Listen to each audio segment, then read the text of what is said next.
Hello, Professor Reynolds, anyone else in the class that may be watching this.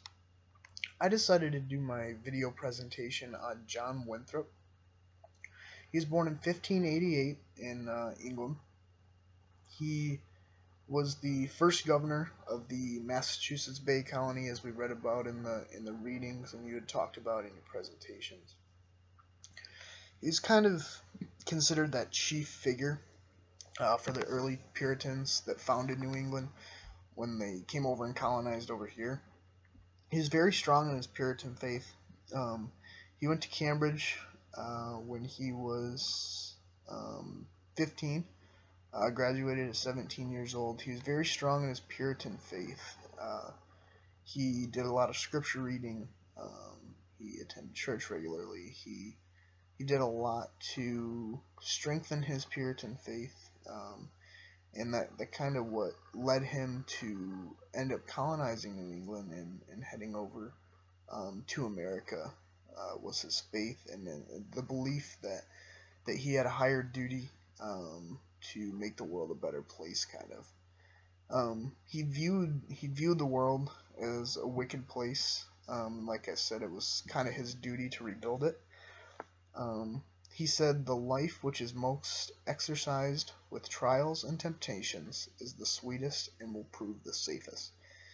And I think that really struck with me because I think it's even true today. We're reading about people that first colonized America back in the 1600s, and even in today's world, the trials and temptations that you go through in whatever faith that you have is something that you have to get through and that you just have to push through, and the Puritan faith allowed him to do that and eventually end up colonizing New England. So his story kind of goes, he's a member of the Massachusetts Bay Company over in England, and they had received a royal charter to start a new colony in America, which was to be called New England. And Winthrop agreed to sell his estate, uproot his family, take everything kind of that he had with him to build this vision that he had, a city upon a hill in New England with the eyes of all people upon them. He was a visionary. He really believed that his faith guided who he was, that his faith would guide the people that he would take over there, and that the church would kind of rule over the people, as well as, they started modern law or modern court and stuff that we use today in our court systems and in our justice systems. His vision, like I said, was to make the perfect colonization for the good Puritan man. So, like I said earlier in the video, he was sick of this wicked corruption, kind of, I guess, over in England that they had been experiencing, and he felt through his scripture reading and through his belief in God and the Puritan belief that they are here to save everyone that they can, to have people follow them so that they can make the world a better place. He kind of brought this to New England with him, and kind of instilled that in the people that he was ruling over. When he kind of got here, he made a few statements. Obviously, there's a lot of journal entries from him, as he kept a journal himself. Something that he really believed in through his faith. And here are some words from him. "If we deal falsely with our God in this work we have undertaken, and so cause him to withdraw his present help from us, we shall be made a story and a byword throughout the world. We shall open the mouths of enemies to speak evil of the ways of God and all believers in God. We shall shame the faces of many of God's worthy servants, and cause their prayers to be turned into curses upon us, till we are forced out of the new land where we are going." And I think that really speaks to his belief, what he believed in, the people that he was trying to reach, was through his faith in God and his view, that the world was a wicked place, didn't have to be a wicked place, and that he was able to make sure that it wasn't. Um, Probably his biggest, and this is the story I'll kind of touch on the most, um, was his battle with Anne Hutchinson. Winthrop started, uh, this colony over New England. Um, Things were going pretty well. He felt like he had a pretty good grasp on his people, that they were living the Puritan dream. They were getting along with the Native Americans and the Africans and all the other people that they had experienced, they had come in contact with. Um, and then 1637, a legal battle with Anne Hutchinson. Um, that was kind of the big point, that he made. He didn't agree with Anne, and he took it to court. Him being the governor, obviously helped a little bit, um, in her trials and errors.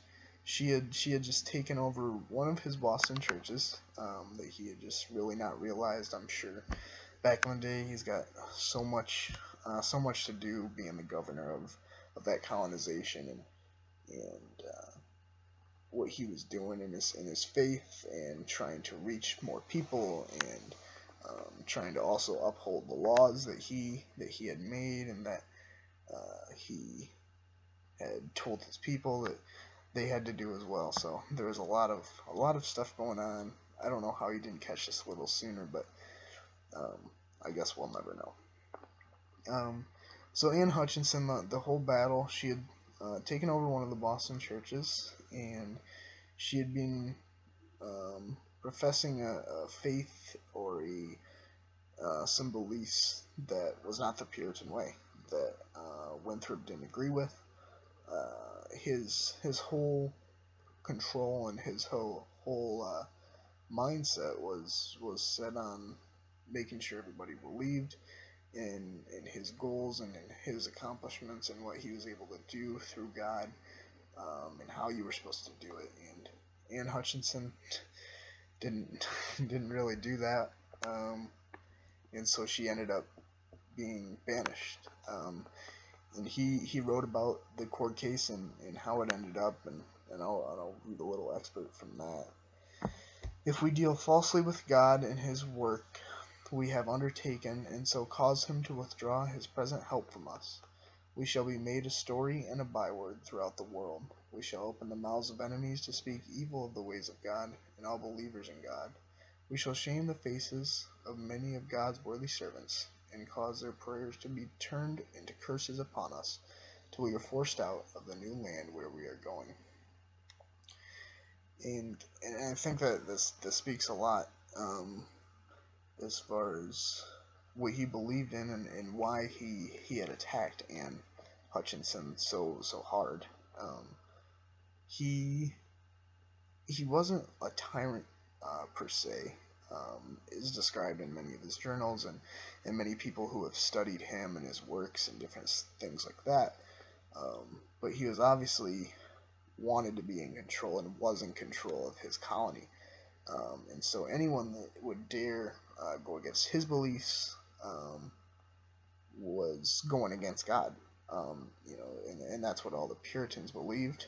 And that's that. He ended up winning that battle, and he kind of accepted most people into the church early on, as long as they would abide by their rules, and their religion, and the way that they lived their life, and the dream that Winthrop had set out to make the world a better place, basically, in today's sense. And I think we see that currently with our president of the United States, Donald Trump. He's for the people, but he's also, in a way, set on his goals. And if you don't agree with those goals, I guess you're a snowflake or something like that. So, there's a lot of relevance. I think you read all this history and you really see that the world today is history repeats itself, and the world today has a lot of factors, a lot of the same concepts, everything that we've been studying through history, and it's just kind of interesting to see. But John Winthrop, later in his tenure, he wasn't really accepting the Native Americans and the Africans in anymore. He was getting older. I think he let the power kind of get to his head a little bit, and that's when he was a part of the Massachusetts Body of Liberties, which was the first legal doctrine that kind of put slavery into place, and obviously throughout history we would see that escalate, and we would see the fall of that, and you know where we're at today in the world. So I just think it's kind of crazy that he was a slave to himself, kind of in the Puritan way, and in the way that the Puritans were with God and how they believed in it. And then he kind of turned that around and did that with people, and it was just absolutely crazy to me, I think. And his political beliefs were relevant, and people listened to him as he was the governor. So there's a pretty big speech that he gave in 1645. It kind of disserts his political views, how he saw the world, and kind of what was to be expected in the following years, and as our country started to develop a little more. Obviously, slavery took a big uprise, and it is very popular by the common man to have slaves. So I'll just read his speech. It is a little long, like I said, but we'll get through it. For the other point concerning liberty, I observe a great mistake in the country about that. There's a twofold liberty, natural and civil or federal. The first is common to man, with beasts and other creatures. By this, man, as he stands in relation to man simply, hath liberty to do what he lists. It is a liberty to evil as well as to good. The liberty is incompatible and inconsistent with authority. You cannot endure the last restraint of the most just authority. The exercise and maintaining of this liberty makes men grow more evil, and in time to be worse than brute beasts. This is that great enemy of truth and peace, that wild beast which all the ordinance of God are bent against to restrain and subdue it. The other kind of liberty I call civil or federal. It may also be termed moral, in reference to the covenant between God and man, and the moral law, and the political covenants and constitutions amongst men themselves.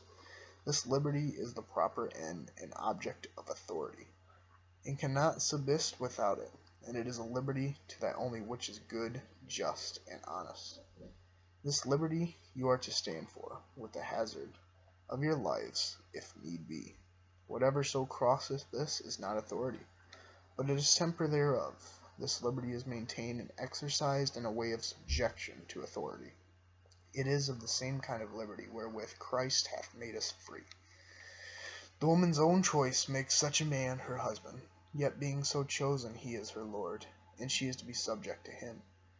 Yet in a way of liberty, not of bondage, and a true wife accounts her subjection, her honor, and freedom, and would not think her condition safe and free, but in her subjection to her husband's authority.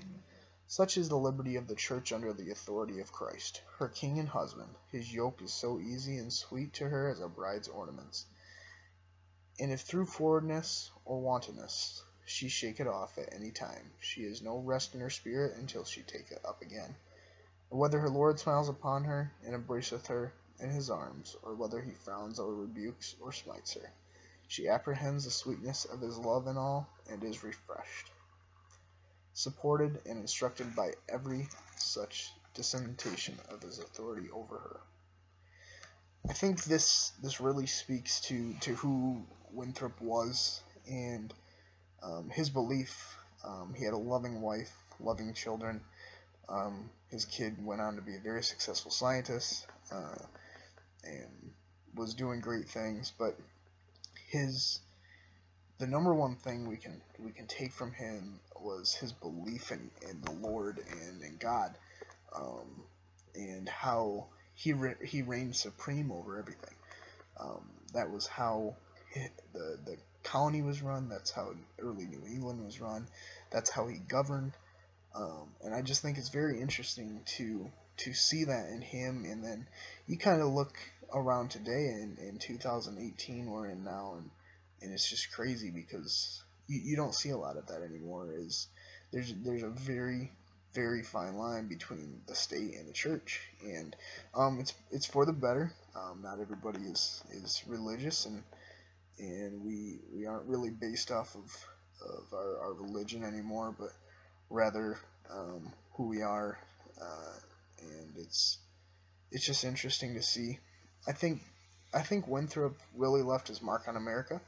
He'll always be remembered as one of the first true founders, and he helped with the modernization of our justice system and the general court, and the colonization of a town, of the city where people interact on an everyday basis, and social life. So it's very interesting. I thank you guys for watching the video. I hope you enjoyed it, and have a great day.